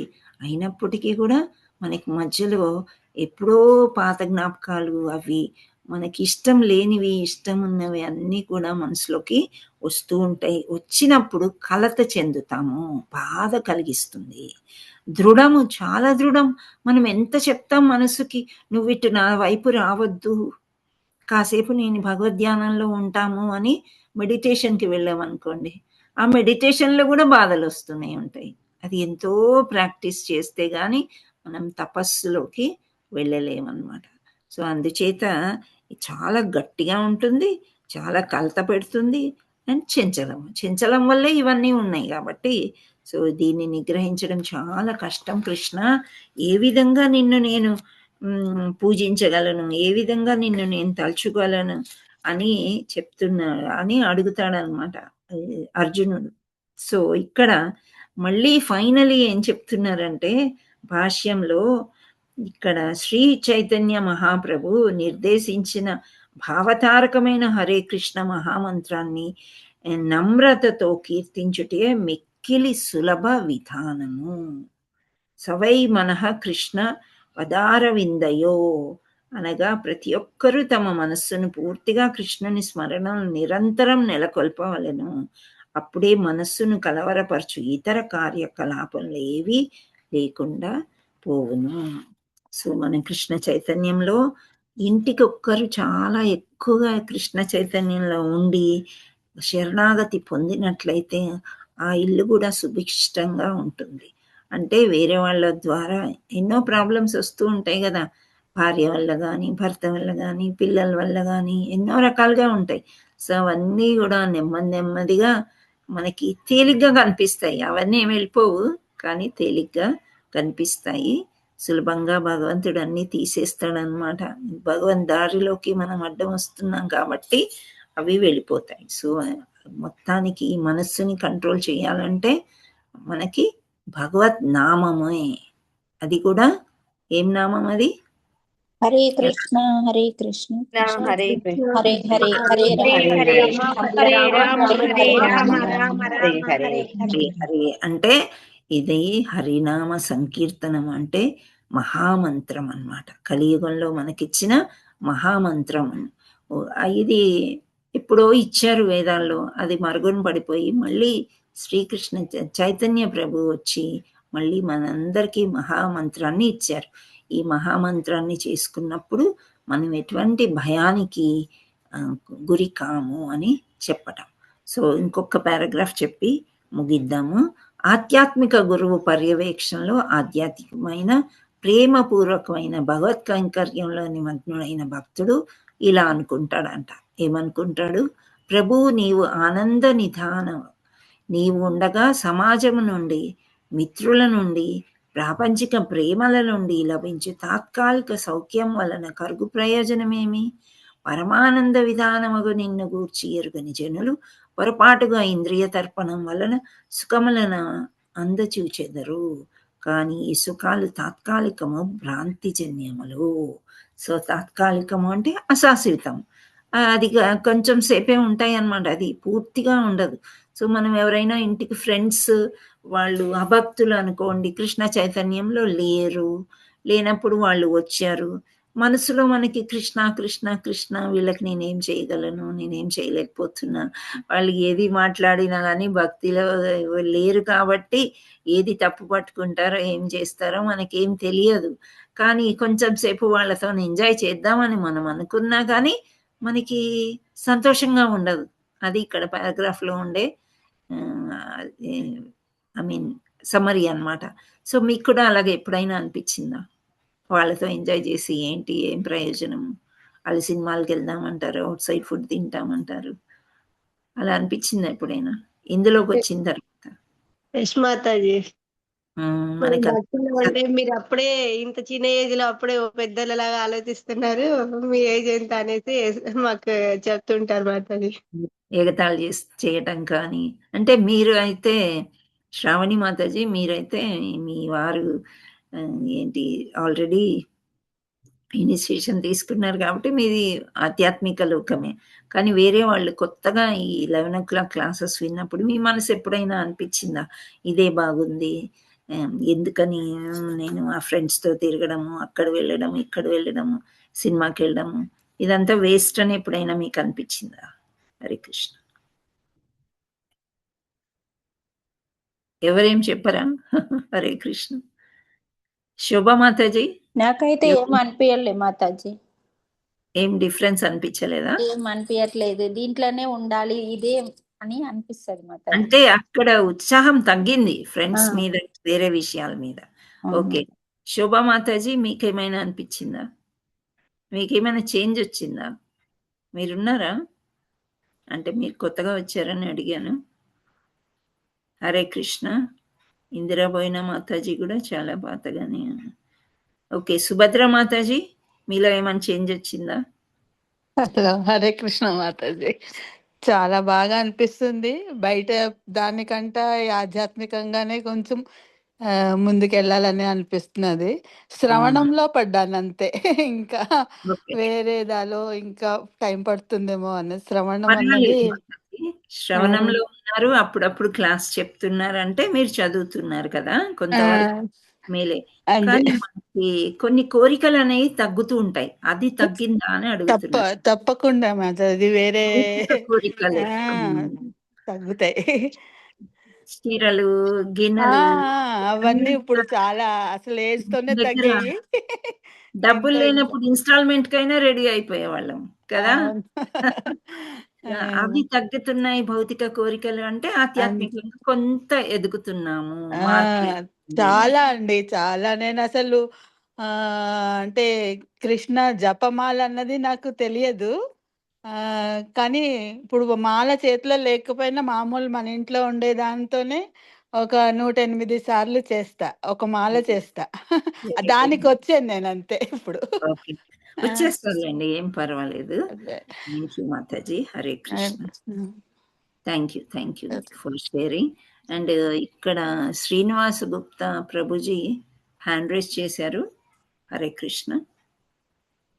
హరే కృష్ణ మాతాజీ. దండవత్ ప్రణామ్. ధన్యవాద్ ప్రణామ్ ప్రభుజీ. మాతాజీ, చెప్పండి. కృష్ణ కాన్షియస్ కు ప్రతి ఒక్కరి జీవితము ముందు తర్వాత అని రాసుకోవచ్చు మాతాజీ. కృష్ణ కాన్షియస్ కంటే ముందు తర్వాత అని రాసుకోవచ్చు మాతాజీ. సింపుల్ గా చెప్పాలంటే ఓకే. అంటే చాలా తేడా ఉంటది అనమాట అప్పటికి ఇప్పటికి. ఆ తేడాని మనం స్పష్టంగా గుర్తించడమే కాకుండా సమాజం కూడా గుర్తిస్తుంది మాతాజీ. Very good. అది సమాజం మనకు అంటే భగవంతుడు, గురువులు, ఇతర వైష్ణవులతో పాటుగా సొసైటీ కూడా మనకు గౌరవం, మర్యాద, భయము, భక్తి కూడా ఏర్పడుతుంది మాతాజీ మన పట్ల భక్తిలో ఉండడం వల్ల. ఓకే. అది తర్వాత ఇంకొకటి ఏంటంటే, నాది వ్యాపారము, మెడికల్ షాప్ నాది, బస్ స్టాండ్ లో ఉంటది. 24/7 తెరుచుకున్నా కూడా నడుస్తుంది. అయినా కూడా ఇప్పుడు మేము ఏమైందంటే అంతకుముందు 6 to 11, 7 to 11 తెరుస్తుంది మార్నింగ్. ప్రస్తుతం ఏంటంటే పొద్దున్నే మంగళారతితో మొదలుకుంటే ప్రాణానంద ప్రభు క్లాస్ వరకు విని వచ్చే వరకు 9:30 అవుతుంది. ఈవినింగ్ కూడా భగవద్గీత ఇవన్నీ వినేది ఉంటుంది కాబట్టి 8 వరకే బంద్ చేస్తున్నాం. ఒక నెలకు 1,00,000 రూపాయలు ఇన్కమ్ తక్కువైనా 1,00,00,000 రూపాయల ఆనందాన్ని పొందుతున్నాం మాతాజీ. Oh! So nice. What a difference. మంచి డిఫరెన్స్ వచ్చింది మీకు. ప్లస్ అది ఇంకొకటి మీరు ఏంటంటే తర్వాత తరానికి ఇంతకు ముందు మేము బేసిక్ గా వైశ్యాస్ కాబట్టి తర్వాత తరానికి లక్షలు కోట్లు సంపాదించాలా, పిల్లలు ఆనందంగా ఉండాలనే భావన ఉండేది. హ్మ్. ఎప్పుడైతే ఈ భౌతికం పట్ల విరక్తి కలిగి వద్దు భగవంతుడే కావాలి మనకు, భౌతికం వద్దని ఏ రోజైతే అనుకున్నామో ఆ రోజు నుంచి మా ఇద్దరు పిల్లలు కూడా భక్తిలోకి రావడము, మా శ్రీమతి గారు సహకరించడము. అంటే మనకు ఓహ్! వ్యాపారం కంటే, వ్యవహారం కంటే, సమాజం కంటే, మన భౌతికమైన కోరికల కంటే కూడా పిల్లల భవిష్యత్తు బాగుంటది మాతాజీ మనం భక్తిలో ఉండడం వల్ల. ఎందుకంటే అవునవును. మా పిల్లలు మొదట పెద్దగా వినకపోయేది. ఆ! నేను ఇంట్లో గట్టిగా స్పీకర్ పెట్టి వాళ్ళని లేపకుండా వాళ్ళ బెడ్రూమ్ డోర్ కొంచెం తెరిస్తే అది విని విని విని వాళ్ళు నాన్న డోర్ కొద్దిగా ఎక్కువ తెరువు వింటామనే కాడికి వచ్చి తర్వాత క్లాస్ టయానికి లేచి ఇవాళ మా చిన్న బాబు ఇంగ్లీషు తెలుగు మంచి ప్రీచర్ మాతాజీ. వాళ్ళ వాళ్ళ ఆఫీస్ లో టీసీఎస్ లో ఆఫీస్ లో వాళ్ళ సెక్షన్ అంతా కృష్ణమయం చేశారు. ఓహ్! ఈవెన్ సో అందులో క్రిస్టియన్స్ ముస్లిమ్స్ కూడా హరే కృష్ణ చెప్తారు వీళ్ళకి. వీళ్ళు గుడ్ ఆహా! మార్నింగ్ అంటే పలకడని. So okay. అట్లా పిల్లల్ని మార్చుకోగలిగినాం. ఇంకా మా పెద్ద బాబు భక్తి జపం చేస్తాడు. కాకపోతే ఏంటంటే ప్రాక్టికల్ గా ఎక్కువ ఉండాలనుకుంటాడు. వీడేమో భగవద్గీతను ఎలా అన్వయించుకోవాలో చెప్తాడు, వాడేమో చెప్పకుండా అన్వయించి చూపిస్తాడు. ఇవన్నీ మేము ఏ ఇన్స్టిట్యూట్ లో కూడా ఎంత డబ్బులు ఇచ్చినా దొరకవు. నేర్చుకోలేకపోయే వాళ్ళం. మేము మంచి అవును. కార్పొరేట్ స్కూల్లో చదివించాం పిల్లల్ని. ఆ! కానీ ఈ జ్ఞానం అనేది ఏ కార్పొరేట్ స్కూల్లో కూడా చెప్పలే వాళ్ళకు. ఆ! కేవలం శ్రవణం వల్లనే ఇది దక్కింది. అంతకు ముందు కూడా మేము రోజు దేవుని దీపారాధన చేయడం, నైవేద్యం పెట్టుకోవడం ఇవన్నీ మేము రెగ్యులర్ గా చేసేది. మా నాన్నగారు అంత భక్తిలోనే ఉండేది. కానీ పర్ఫెక్ట్ రూట్ అనేది ఇప్పుడు దొరికింది మాతాజీ. అంతకుముందు అది. ఉండే రూట్ కు ఈ రూట్ కు తేడా ఏంటంటే అప్పుడు యాంత్రికంగా మేము కూడా పూజ చేస్తున్నాం అనే లెక్కలో ఒక నియమానుసారం కాకుండా చేసేది. ఇప్పుడు పూజలో భగవంతుని పట్ల ఎలా ప్రేమించాలనేది, భగవంతుని కూడా మనం ఎలా ప్రేమించాలనేది ప్రణవానంద ప్రభు రోజు చెప్పే పాసురాలు వింటే అసలు భగవంతుని ప్రేమించడం కాదు లాలిస్తారు. అంత ఆ! అంత ఇదిగా చెప్తారు ప్రభు. అట్లా మీలాంటి వాళ్ళు కూడా ఎంతో మంది భగవంతుని ఎలా చూడాలి, గురువుల్ని ఎలా చూడాలి అని చెప్పడం వల్ల మనకి ఎవరి పట్ల ఎలా వ్యవహరించాలనేది చాలా చక్కగా బోధపడుతుంది మాతాజీ. ఒక్క డౌట్ మాతాజీ, మీరేమన్నారు ఇందాక మంచి గురువులని అన్నారు. మంచి గురువుని గుర్తుపట్టలేకపోతున్నాం మాతాజీ. మన ఇస్కాన్ లో కూడా కమర్షియల్ గురువుల్ని నేను చాలా మందిని చూస్తున్నాను. నేను గత 4 ఏళ్లుగా మొత్తం ఇస్కాన్ వ్యవస్థని మొత్తం జల్లెడబడుతున్నా. 2 ఏళ్లు మన హ్యాబిట్స్ టెంపుల్ కు రెగ్యులర్ గా భక్తి వృక్షకు సీతాకాంత్ ప్రభు వాళ్ళ క్లాసులకు వచ్చిన నేను అబ్జర్వ్ చేస్తున్న కాటికి ఏంటంటే చాలా మంది ఇస్కాన్ పేరుతో పబ్బం గడుపుకుంటున్న వాళ్ళు ఉన్నారు. వాళ్ళని గుర్తుపట్టలేక చాలా మంది వాళ్ళని ఫాలోవర్స్ ఉన్నారు. ఇది ఎలా గుర్తించాలో చెప్పండి మాతాజీ మనకు. ఇప్పుడు మీరు అన్నట్టుగా 2 జతలు బట్టలు పెట్టుకొని శిష్యులకు చేసే వాళ్ళైతే కలియుగంలో చాలా అరుదు. సో అట్లా కాకుండా మనం రియల్ గురువుని ఎట్లా గుర్తుపట్టాలని చెప్పండి. ఇప్పుడు బయట చాలా మంది వేరే వేరే పేర్లు పెట్టుకొని భగవద్గీతలకని అన్నదానాలకని లెక్కలేనంత డబ్బు వసూలు చేసుకొని అపార్ట్మెంట్ కూడా కొంటున్నారు. నాకు అది తెలుసు. సో మనం అట్లాంటి వాళ్ళ పాలు కాకుండా ఉండాలంటే ఈ కొత్త భక్తులకు ఎలా చెప్పాలి, మనం అసలే భక్తి లేని వాళ్ళకు రియల్ గురువుని అది. ఎలా గుర్తుపట్టాలి?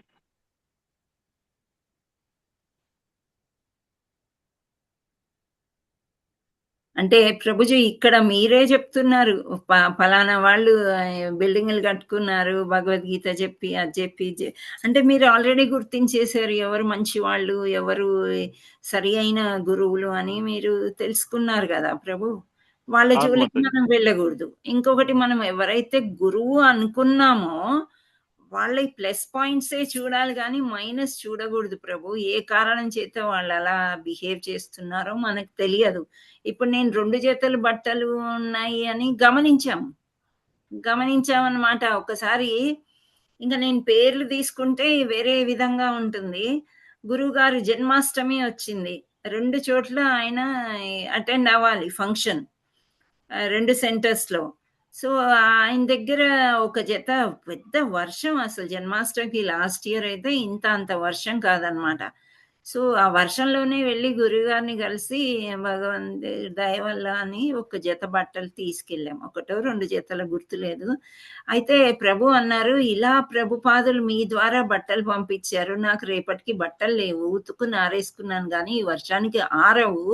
నేను ఈ ఒంటి మీద వేసుకుంది. ఇప్పుడైనా డ్రైవర్‌ని తీసుకొని వెళ్లి ఒక జత కొనుక్కుందామని ఆలోచిస్తుంటే ప్రభుపాదుల వారు మీ చేత పంపించారు" అని ఎంత సంతోషపడ్డారంటే అసలు అంటే ఏంటి ఇప్పుడు అప్పుడు నాకు అక్కడ అర్థమైంది ఏంటంటే వీళ్ళు ఇంత సింపుల్ గా అన్నమాట ఇలా ఉంటున్నారు అన్నప్పుడు మనకి మళ్ళీ మళ్ళీ మనకు కలిగింది ఏదో వాళ్ళకి ఇవ్వాలి అని అనిపిస్తుంది కదా.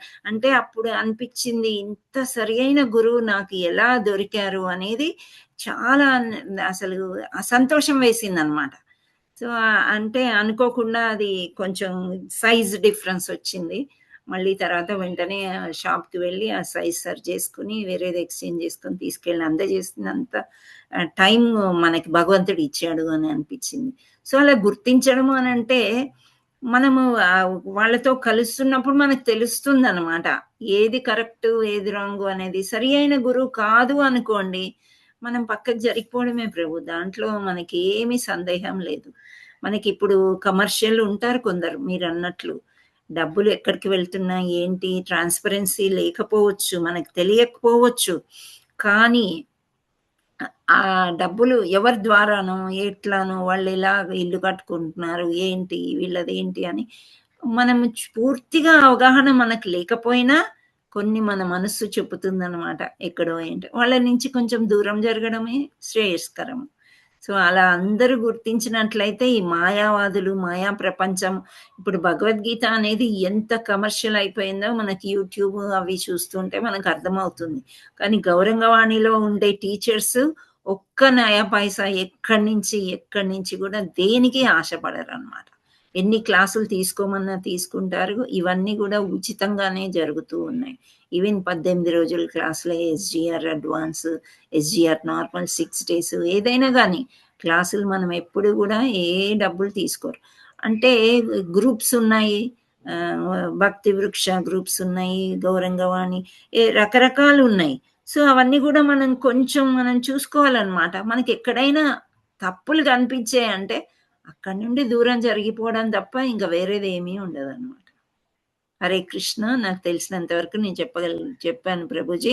మాతాజీ చాలా చక్కగా చెప్పారు మాతాజీ, ధన్యవాదాలు. యాక్చువల్ గా నేను అనుకుంటున్న ప్రభుపాదుల వారే ఇలాంటి వారి నుంచి మమ్మల్ని దూరం జరిపారేమో అనుకున్నా. ఇప్పుడు మన గ్రూప్ లో వనపర్తిలో అంత మంచి ప్రభువుని ఇచ్చారు కదా ప్రణవానంద స్వామి.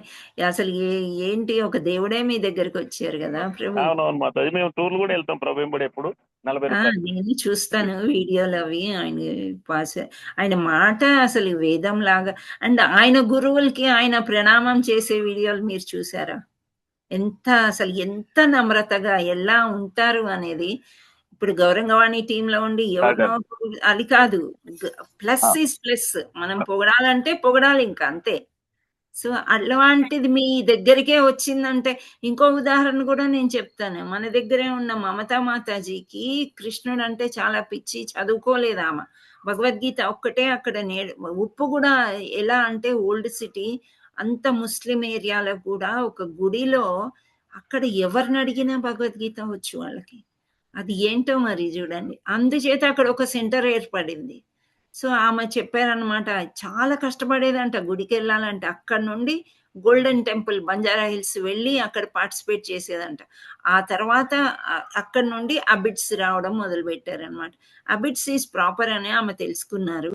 సో అక్కడి నుండి నందనవనం ఏర్పడి నేను ఇంత కష్టపడ్డదానికి భగవంతుడు మా ఇంటి పక్కకు వచ్చారు అని చెప్పింది. ఆమె చాలా అన్నిట్లో అన్ని సేవాస్లో కూడా పార్టిసిపేట్ చేస్తుంది. స్కూల్స్ వెళ్ళి భగవద్గీత చెప్తారు ఆవిడ. ఆ తర్వాత వాళ్ళ అబ్బాయి మంచిగా చదువుకొని యుఎస్లో ఉన్నారు. యుఎస్ వెళ్ళింది ఇప్పుడు ఆమె. అక్కడ కూడా ఎవ్రీ సండే వెళ్ళి ప్రచారం చేస్తుంది, పాటలు పాడుతుంది.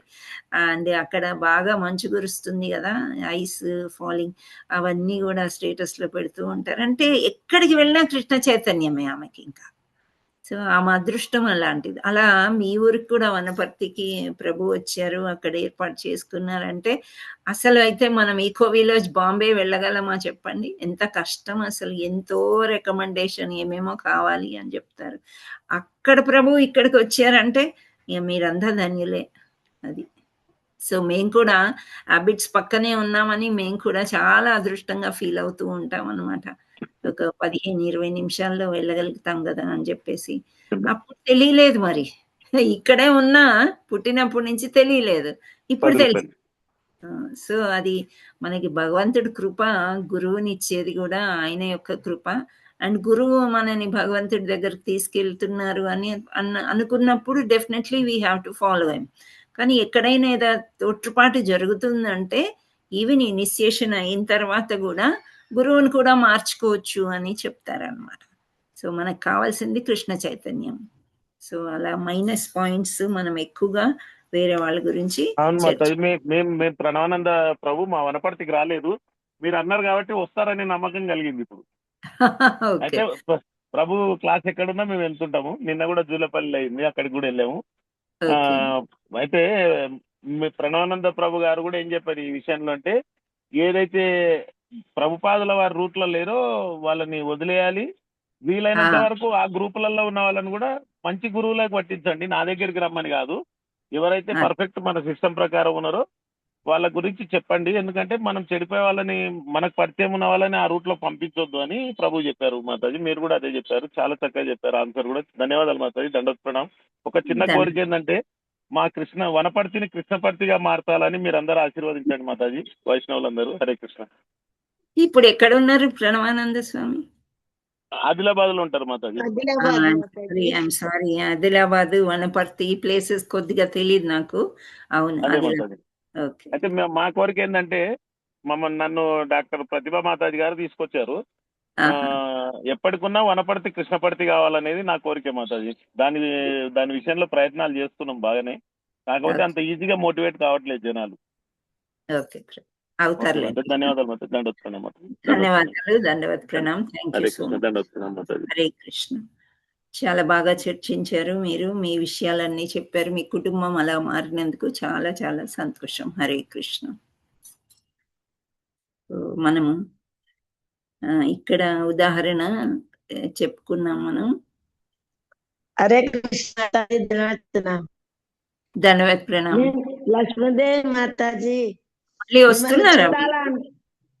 మిమ్మల్ని చూడాలనుకుంటున్నాం, పిల్లలు వచ్చి కుదరలా, అందుకే ఈరోజు కొంచెం ఫ్రీ కొడితే ఆ క్లాస్ ఆన్ చేసుకున్నా. Okay okay Prabhu. Hare Krishna. Thank you Mataji. మీరు ఎలా ఉన్నారు? మాకు కొంచెం లేదు మాతాజీ, ఈ కన్నులో ఇంకా కొంచెం వాటర్ వస్తుంది. అవునా? ఇంకా కొంత టైం పడుతుంది. ఓకే, మనం ప్రార్థన చేద్దాం అందరము మాతాజీ కోసము. ఈ లెసన్ అయిపోయాక గుర్తు చేయండి. Okay, thank you Lakshmi Mataji. So last చిన్న 2-3 లైన్లు ఉన్నాయి, కంప్లీట్ చేసుకుందాం. సో ఆధ్యాత్మిక గురువు పర్యవేక్షణలో ప్రేమపూర్వక భగవత్ కైంకర్య నిమగ్నుడైన భక్తుడు ఎలా తలపోస్తాడు అని మనము చదివాం కదా ఇక్కడ. సో ప్రియమైన ప్రభు సమాజం నుండి, మిత్రుల నుండి, ప్రాపంచిక ప్రేమ నుండి మిత్రులను అతి భౌతికమైన ఎంతో కొంత ఆనందం లభించునన్నమాట నిజం. కానీ ఎడారి వల్లే నన్ను నా హృదయానికి ఆనందం తృప్తి చేకూర్చజాలదు. ఎడారికి సముద్రం అంత నీరు కావలను, అందుకు ఒక్క నీటి బొట్టును చిలికినచో అది మా ఎడారికి ఏపాటి? అట్లే మన భౌతిక హృదయాలు వివిధ వాంఛాపూర్ణములై ఉండును. భౌతికమైన సమాజం గాని, మైత్రి గాని, ప్రేమ గాని ఆ వాంఛను తీర్చజాలవు. మన హృదయాలు పరమానంద విధానం నుండి ఆనందాన్ని పొందిన ఆరంభించినచో అప్పుడు మనకు పరిపూర్ణమైన తృప్తి కలుగును. అట్టి ఆధ్యాత్మికమైన తృప్తి భగవత్ కైంకర్యం ద్వారానే, కృష్ణ చైతన్యం ద్వారానే సాధింప వీలగును. సో మనం ఏమి చేసినా గాని కృష్ణ చైతన్యం ద్వారానే మనకి వస్తుంది. మామూలుగా ఏదో భక్తి, ఇప్పుడు ప్రభుజీ చాలా చక్కగా చెప్పారు కదా, మనము మామూలుగా ఇంట్లో పూజ చేసుకుని కూడా మేము ఎంతో భక్తులు మనం చెప్పేసుకుంటాం.